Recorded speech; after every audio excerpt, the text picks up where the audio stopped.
เดี๋ยวเรามาแกะดูเลย ตกห่อละ2 บาท สวัสดีค่ะ เรามากินชิมไมกันนะวันนี้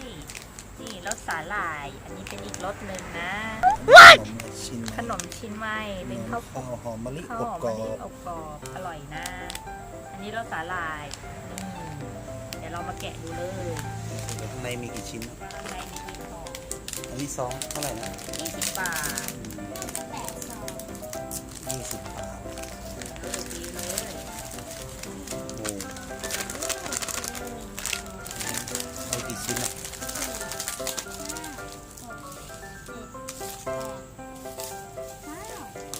10 ชิ้น ชิ้นเล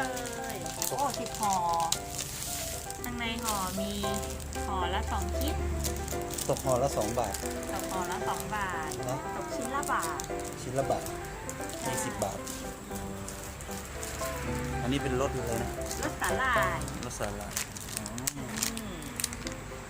อร่อยติดปากเข้มข้นติดใจ อืม ลองแกะดูดิอร่อยไหม ลองแกะดู รสสาหร่ายเป็นรสหวานหอมมาก ของสาหร่าย นะ รสสาหร่าย ชิ้นนี้อร่อยปะ อร่อยค่ะรสสาหร่ายเต็มๆ กรอบ กรอบ แป้งไม่มีอะไรหรอก ข้างในนั้นไม่มีอะไรนะอืม ขาวธรรมดาแต่อร่อยสาหร่ายอร่อย ได้ตั้ง10 ชิ้น ก็สุดหอมนะน้อง หอม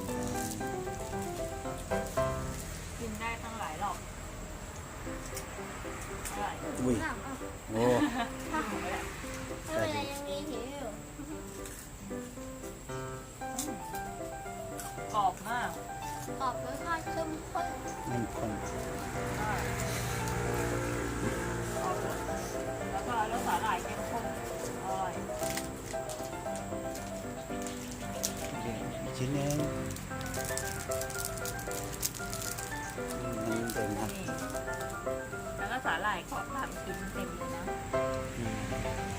สาหร่ายเด็กๆหอมอร่อย รออืมเสียง